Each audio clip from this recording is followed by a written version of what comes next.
And welcome in to a post-game edition of Fifth Avenue Faceoff. Just a few moments ago, the Pens fell to the Detroit Red Wings in Detroit, 6-3. The final, a couple of empty netters make it sound like it was more lopsided than it really was, although the Red Wings had the Penguins on their heels for a while, despite the fact that the numbers would tell you that this game was more or less handled by the Penguins. We'll get into all of this. We'll talk about something that happened, a couple of things that happened very early in this game. One that made you think, oh boy, here we go. And another one that made you think, oh boy, here we go.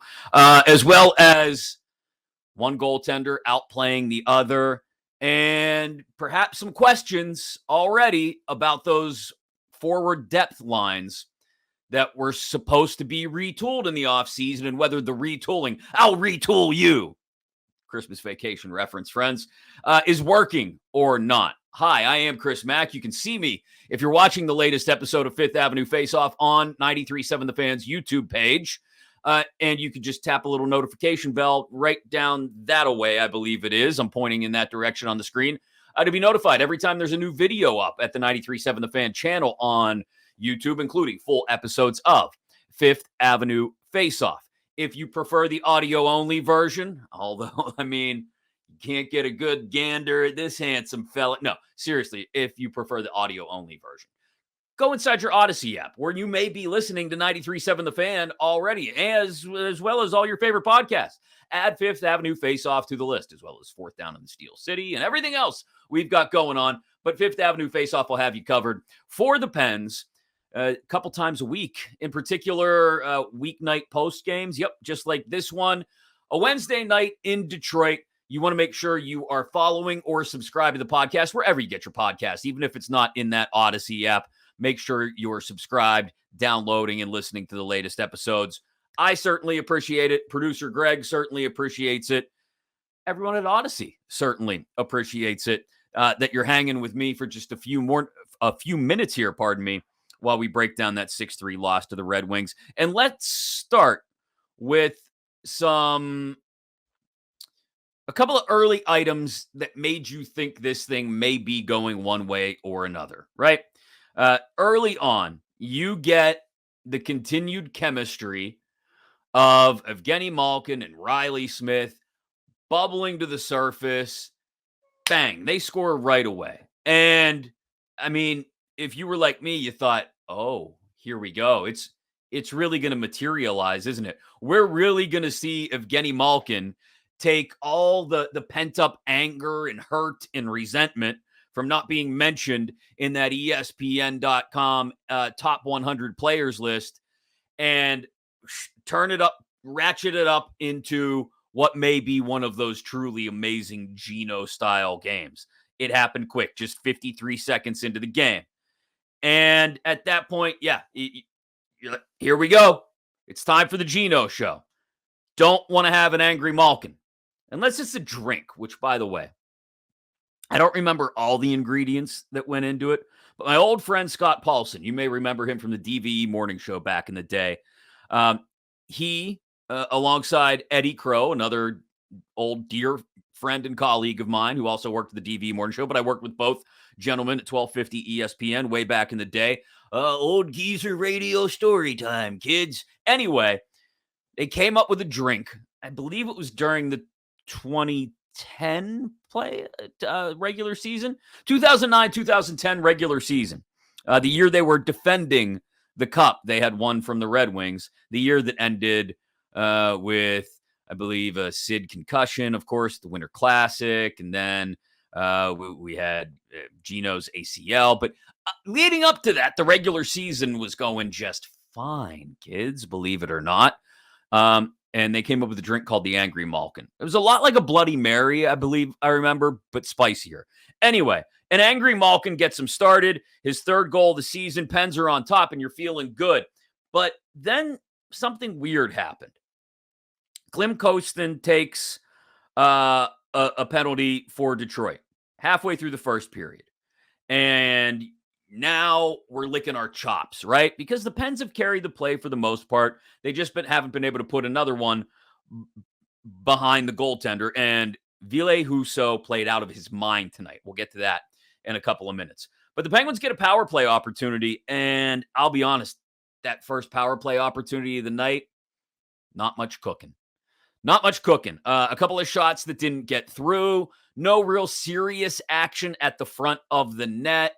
A little too pass happy, probably. They could have ripped another one-timer or two on that first power play, but they didn't, and they don't score. And I saw it mentioned by a couple of people online, but I want to give credit to the person who I saw mention it first, Adam Gretz, who has written about hockey for years, and the Penguins specifically, 4 years. You can find him on Twitter.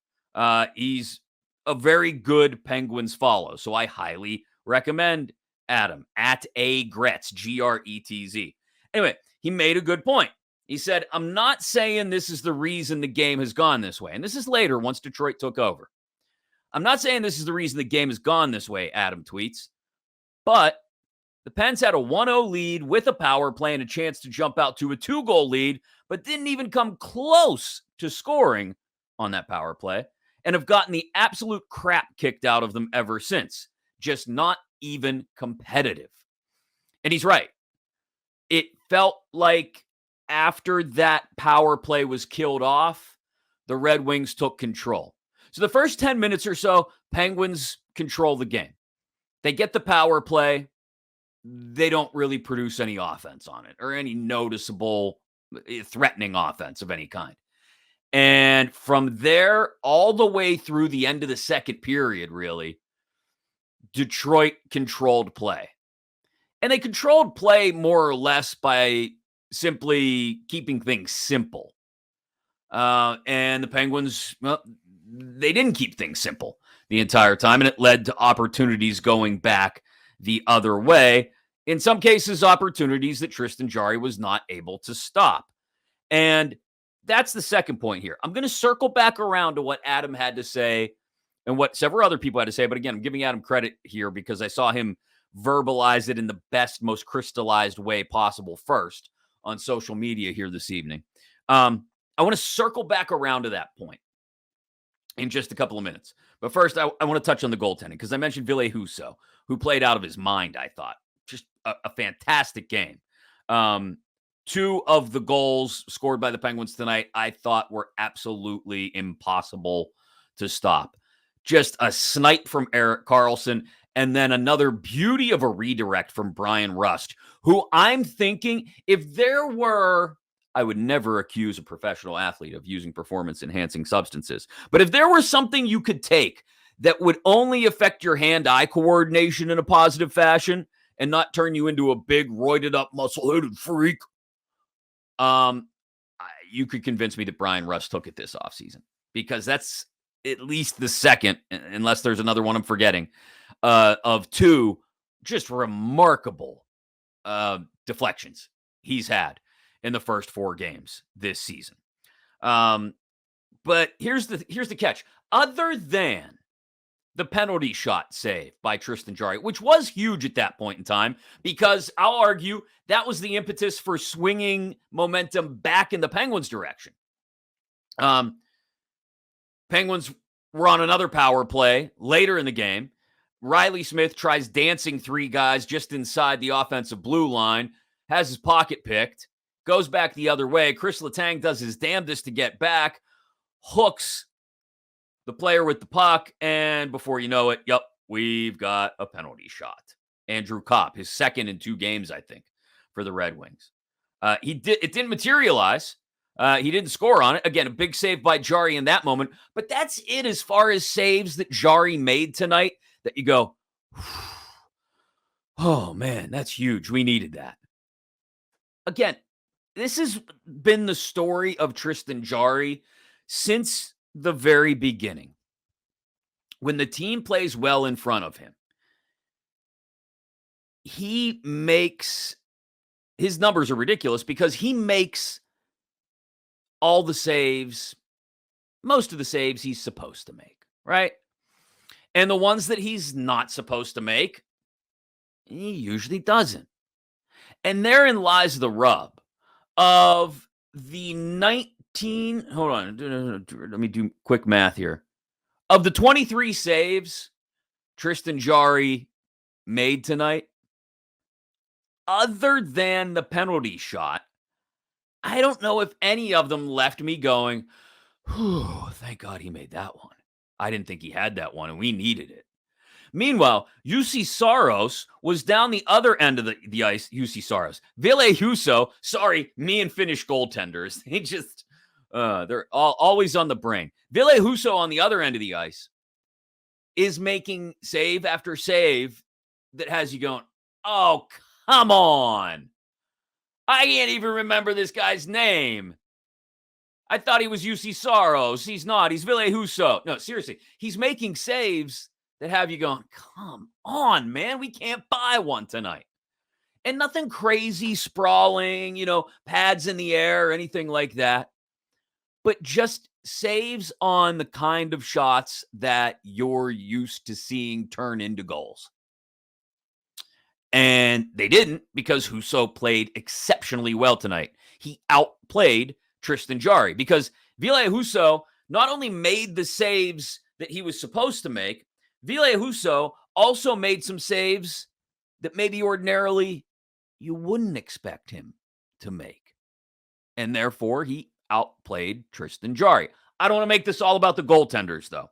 I want to be real clear about that, because the first couple of Detroit goals, I got a hard time putting all on Tristan Jarry. And let me explain why. The first one by DeBrincat. Really nice job by Austin Czarnik coming down the left wing and dodging what I think was a hip check attempt by Chad Ruedel. Here's the thing.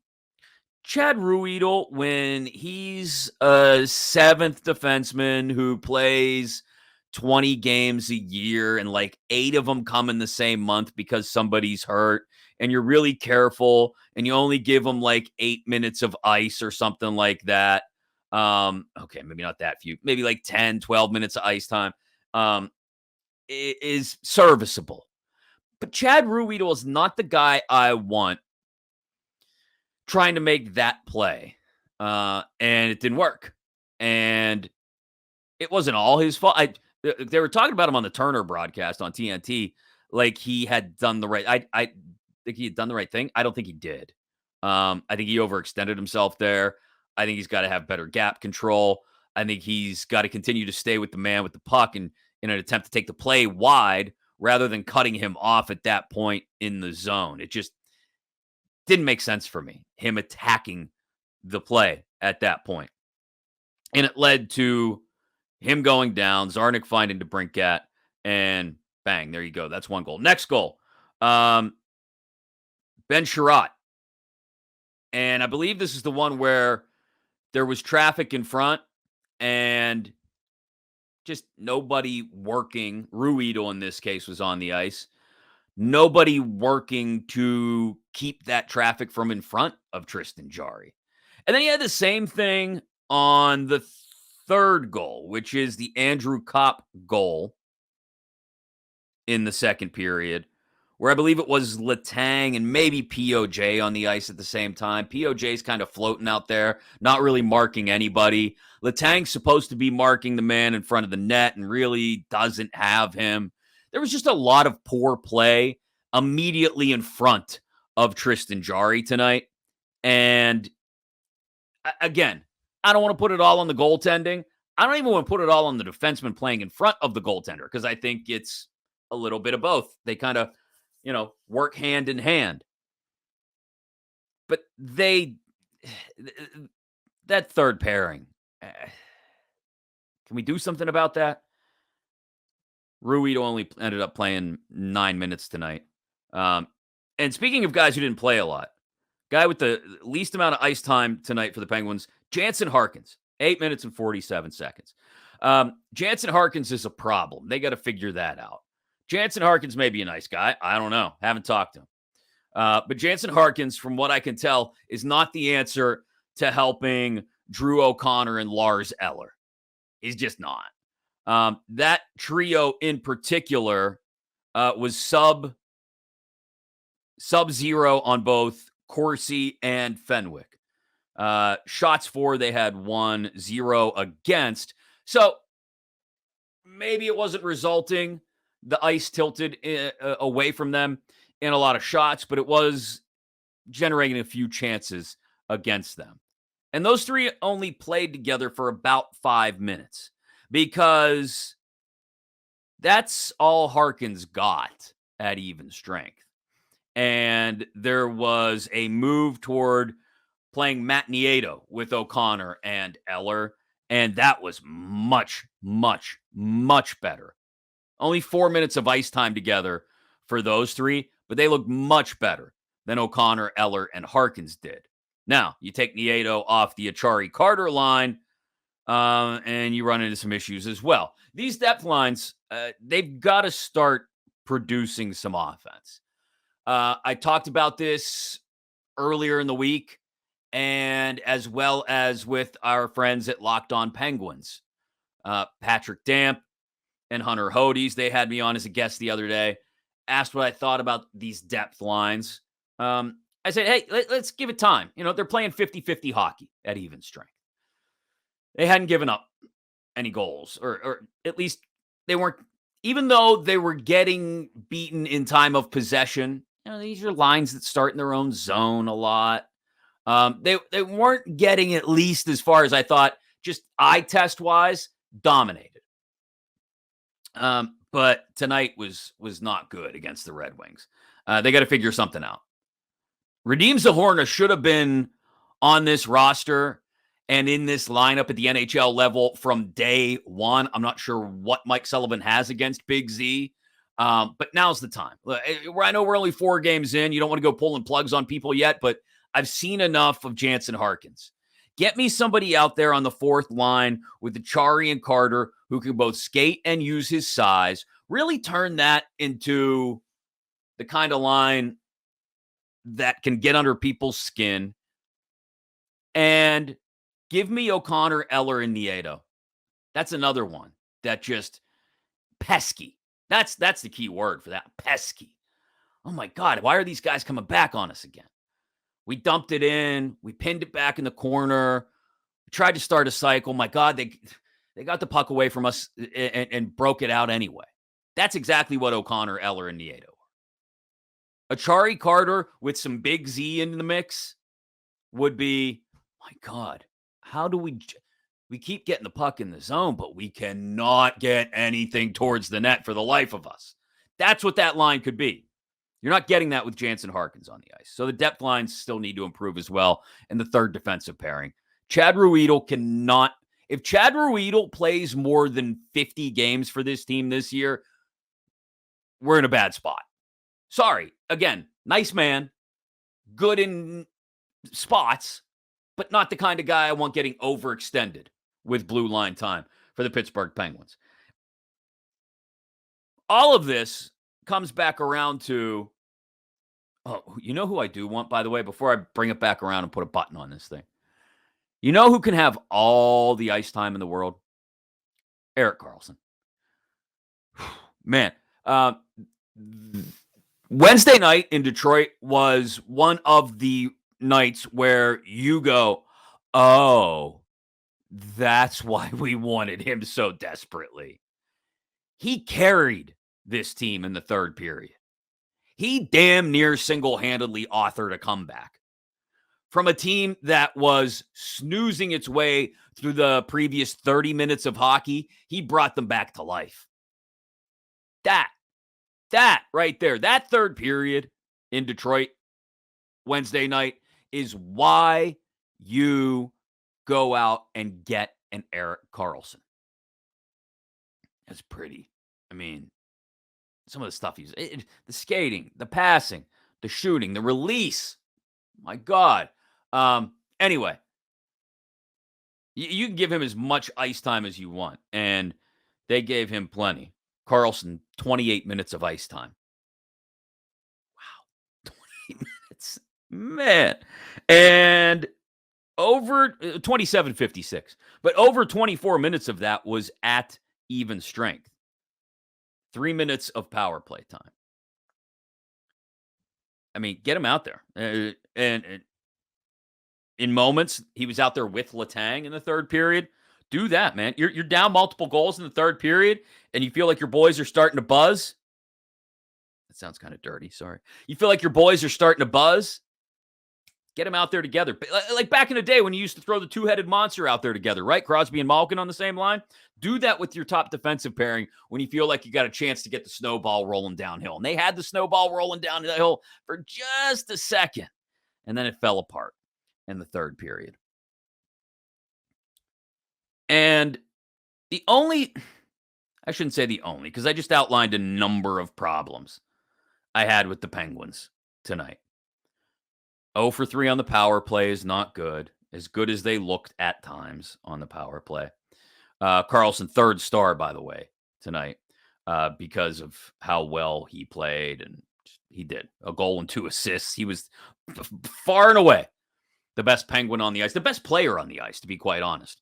The biggest problem I have with this team in the loss to the Red Wings, and by the way, I'm just glancing up at it as it replays while I'm talking to you here, and that was definitely offsides on the first empty net goal.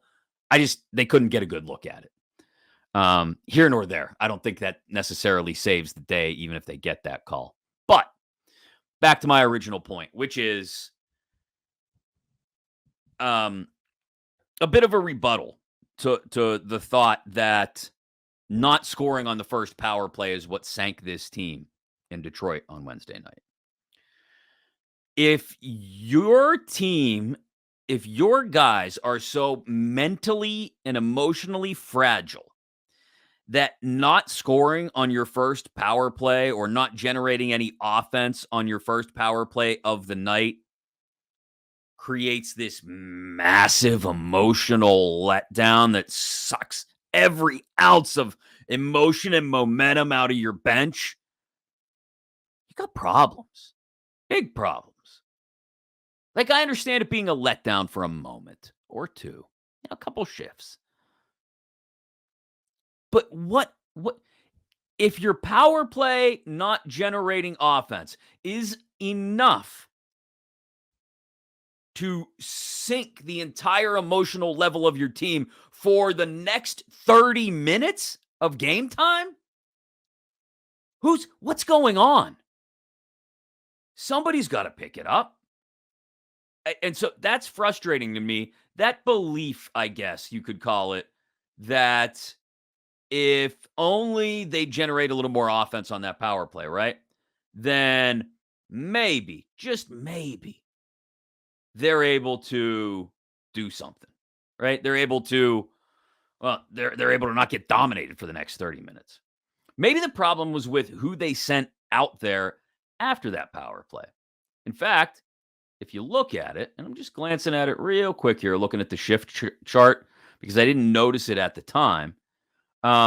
Who'd they send out there? A weird amalgamation of guys. Brian Rust, Riley Smith, and Jansen Harkins. It all comes back to Jansen Harkins. Why is that your group you send out after a downer of a power play? A power play where you don't really generate any energy or chances or do much of all but tic-tac-toe the puck around and get a few shots blocked. That's when you send out your Eller, your Achari, your Nieto, your O'Connor. That's when you send those guys out to try and generate some energy for you, right? Jansen Harkins between Rust and Smith? I love the way Brian Rust has played to this point this year, as well as Riley Smith for that matter. Don't get me wrong. The Penguins went out. Kyle Dubas went out. And this is what I'm going to leave tonight's episode on, because I think it's something to really ruminate on as you start to consider 2 points that should have been, like I told you about the 11 games to start the season where they've got to get at least 12, if not 14 points for you to feel like they're putting themselves in a better position than they did last year. Something you need to think about when you think about whether they're actually going to be able to do that or not, between now and another game they should win on Saturday night against the Blues in St. Louis, is this. If you go out and completely revamp the bottom half of your roster and load up on guys like Eller and Achari and Nieto and bring back Sahorna, and there are other names I'm forgetting, Colin White, you go out and get these guys. If you wait too long to break glass in case of emergency, and I'm not saying we're anywhere near a panic button yet. No, not after the way they played last weekend. Certainly not. But I think in the case of some spots in those bottom two forward lines, you're nearing the point where you break glass in case of emergency. It's not even that, really. Nobody needs to break glass or pull a fire alarm. I just got to find a fire extinguisher that works. We got a bunch of fire extinguishers. We went out and bought a ton of them because the house burnt to the ground last year, right? So we went out, we bought a bunch of fire extinguishers. We practiced that fire safety plan that they send the kids home from school with on the first week of school. We got more smoke alarms in this place than we know what to do with. We stocked up on 9-volt batteries to make sure none of them ever go dead, right? We are prepared after burning the house to the ground last year. And now we're not going to be anxious or quick to make sure we find a fire extinguisher that actually works.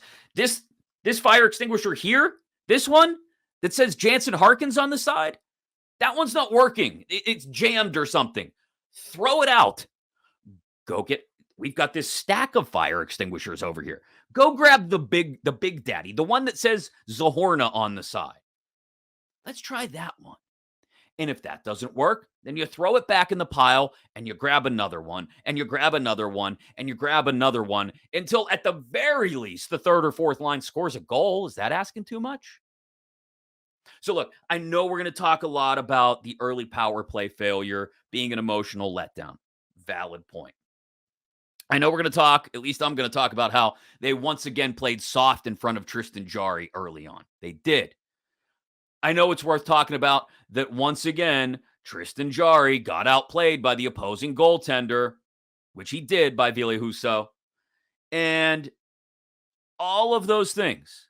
You could bring up the replay challenge. You could bring up a million different things from Wednesday night's loss in Detroit. In my opinion, what this is all going to start to come back to is, did you really go out and get the right guys for the third and fourth lines? What was your Achilles heel last year? And if so, are you using them? I'll draw a very quick parallel, if you're also a Steelers fan, to what they're going through right now, where they've got problems on the offensive line and problems in their defensive secondary. They've got problems up front on the defensive line as well. Okay? You could argue they've got problems in all of those places. You could argue they've got a little less of a problem at tight end because, well, their first guy is healthy again, but he can't block for crap. And this offensive line is bad, right? So hang with me. I know you're not a football fan, some of you. You're a hockey fan, and you sure as hell didn't come here to hear somebody talk about the Steelers. You'd go to the Steelers podcast if you wanted that, some of you. But they're sitting around waiting. They're not plugging in any of their young guys that they went out and got and drafted. Broderick Jones, Joey Porter Jr., Keanu Benton, Darnell Washington. They're not using them the way they should. And it's a very easy parallel to draw to the Pittsburgh Penguins, who, if they wait too long to start using some of the guys that we saw produce in preseason, some of the guys they brought back or kept in the fold or went out and got, Colin White, Valtteri Pustin, and Radim Zahorna, if they wait too long to start using these guys, it won't matter because too many points that could have been won will have been frittered away. And then you'll be working uphill again. So again, Saturday night, they're in St. Louis against the Blues. No post-game podcast for that one because it's a Saturday night. And I'll probably have a couple sips of something in me. No, that's not true. I have to take my daughter and half of her softball team to a haunted hayride. So I'll have 0 sips of anything in me other than water. But point remains that next week we will be back with more episodes of Fifth Avenue Faceoff. In fact, a special guest on Monday to preview the Dallas Stars, Gavin Spittle of the Spits and Suds podcast. And maybe we'll dial up old Evan Rawwall as well to talk about the Avalanche, who come to Pittsburgh next week. But we will have post-game episodes for those games as well. As we continue to hopefully pile up some points here, right? Pile up the points in the first 10, 11 games of the season, like I mentioned a couple times so far, so that this team is not fighting uphill late in the year, especially through most of that November schedule, which is I'm sorry. I'm glancing down at it again, and it's making me make noises. There's a 10-game stretch there in November. The 8 or 9 of them are just disturbing noises. I'm sorry, but disturbing schedule. That's why they've got to stack up the points now. Make sure you follow or subscribe Fifth Avenue Faceoff wherever you get your podcasts. Thanks again to Greg Finley for producing. I am Chris Mack. We'll talk to you again soon. Thank you for listening. Please interact, comment, feedback. We love it. And join us again for the next episode of Fifth Avenue Faceoff.